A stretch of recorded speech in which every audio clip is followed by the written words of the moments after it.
और ये शादी आदि में दहेज आदि नहीं देने से कोई अपराध लगेगा क्या? अगर हम दहेज की मांग करते हैं तो ठीक नहीं है। पिता पक्ष, जो पुत्री का पिता पक्ष है, वो उदारता पूर्वक देते आए हैं, इतिहास साक्षी है, और वो देगा अपनी सामर्थ्य भर। नहीं, हर पिता के मन में होता है कि क्या अपनी बेटी को दे दे। जब जनक जी के आंसू आ गए तो परम ज्ञानी विदेहराज जनक जी, तो और कुछ बात जाने दो। और वैसे हम पिता राक्षसों को कहते हैं जो खुद पुत्र और बच्चों का शोषण करते हैं, पुत्री आदि का, वो बात अलग है।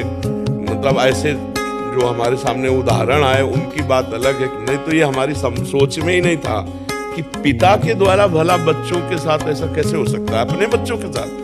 अरे अपने लाडले बच्चे, पैर छुआ जाता है बेटी का, ऐसा पवित्र भाव रखा जाता है कि मेरी बेटी है, पूज्य भाव है। बकाया हमें लगता है दहेज मांगना नहीं चाहिए, योग्य वधू मिल गई यही सौभाग्य है।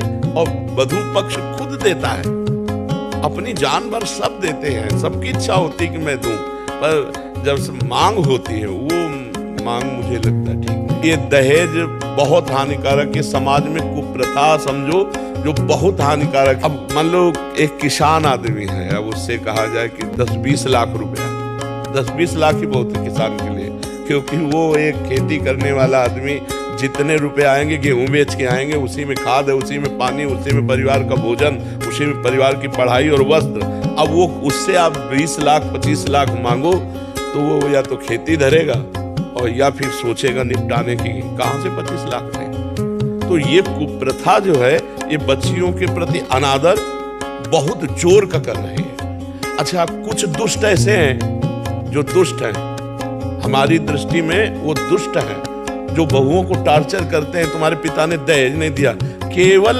स्त्री और पुरलिंग भेद होने में तुम्हारा पुत्र है इतना कीमती है, वो भी किसी की संतान है, तुम भी किसी की संतान हो, और ये संतान परंपरा इन्हीं से चलेगी, तुमसे नहीं चलेगी, केवल तुम्हारे संग सहयोग से इनसे चलेगी। तो ये पूज्य है।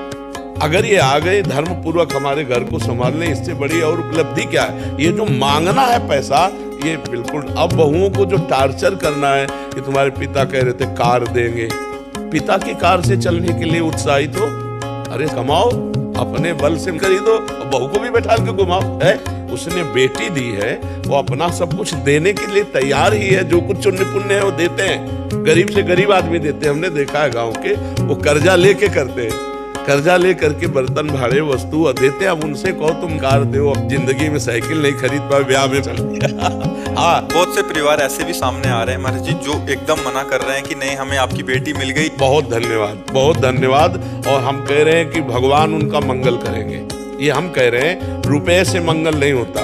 किसी गरीब की बेटी अगर स्वीकार करोगे तो जीवन भर पूरे परिवार की सेवा करेगी।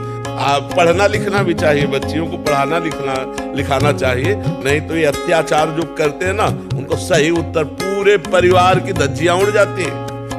अगर दहेज प्रथा की रिपोर्ट हो जाए और यहाँ स्वागत होता है, तो दबने की जरूरत नहीं। पर हमें अपने समाज से प्रार्थना करनी है कि हमें पवित्र बहू चाहिए। हम पवित्र कह रहे हैं, सुंदर नहीं कह रहे। सुंदर का मतलब रूप से होता है और पवित्रता का मतलब चरित्र और गुण से होता है। नहीं, अगर पवित्र बहू चाहिए तो फिर दहेज की मांग ना करो। आप ऐसे करो तो एक से एक सुंदर स्वभाव वाली, पवित्र आचरण वाली अगर बहू आ गई घर में तो लक्ष्मी आ गई, नहीं आ गई। हमारी सरकार ने लड़कियों को बहुत अधिकार दिए हैं कि अब दबने की जरूरत नहीं है। पर हमें प्रार्थना है पुत्र पक्ष से कि मांगो मत। दहेज प्रथाएं बहुत लड़कियों के प्रति हानिकारक हो रही है, बहुत हानिकारक हो रही है। तो ये दहेज प्रथा तो ठीक नहीं है। जो भगवान की इच्छा से मिल जाए और पुत्री मिल जाए, कमाओ खाओ, उसको खवाओ पियाओ। ये रुपया मांगना, बहुत से परिवार इस बात में मतलब निराश होकर के शरीर नष्ट करते हैं। जब गरीब आदमी 3-3 4-4 बिटिया और ऐसा सब, और शयानी होती है तो फिर पूरे में जहर मिला के पूरा परिवार खा लेते हैं। हाँ, दहेज प्रथा। अभी एक बताया कि गांव का आदमी, उसकी बेटी का ब्याह था, 6 लाख की खेती बेची।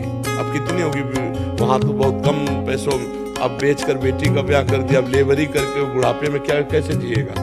अब उसको लगा बेटी 6 लाख। तो हमें लगता है दहेज प्रथा बहुत ही कलंक है और बहुत ही निषेध है। लड़की पक्ष स्वयं से जो दे दे वो ले ले, लड़की अपने अनुकूल देख ले, धर्म के अनुकूल लड़की देख ले बढ़िया। तो भगवान की कृपा से गृह लक्ष्मी है। चाहे जितना बढ़िया घर हो, अगर एक माता बहन ना हो तो वो घर एकदम सूना सूना सा लगेगा, नहीं। और अगर एक भी माँ बहन है तो पूरे घर को सजाए रखती है। हाँ, वो घर लक्ष्मी, गृह लक्ष्मी कहा गया है, स्त्री को गृह लक्ष्मी कहा गया है। तो जब लक्ष्मी आ रही तो रुपया काहे को मांग रहे हो, साक्षात लक्ष्मी आ रही। और पता नहीं कैसा पुत्र प्रकट हो जाए जो पूरे परिवार को यश उन्नति से भर दे। और ज्यादा अर्थ लोलुप रहोगे तो फिर संतान ऐसी पैदा होगी कि वो भी अर्थ प्रधानता करके अमेरिका भाग जाएगी और तुम दोनों बुढ़ा बुढ़ी यहीं बैठे रोते रहोगे भारत में। इसलिए बहुत सावधानी से नाम जप करो, दूसरों को सुख पहुंचाओ, कोई नशा मत करो, गंदे आचरण मत करो, और इसी से भगवान की कृपा से आप सुखी हो जाओगे। दूसरे के पैसा देने से या बेईमानी से या छीनने से कोई सुखी नहीं होता।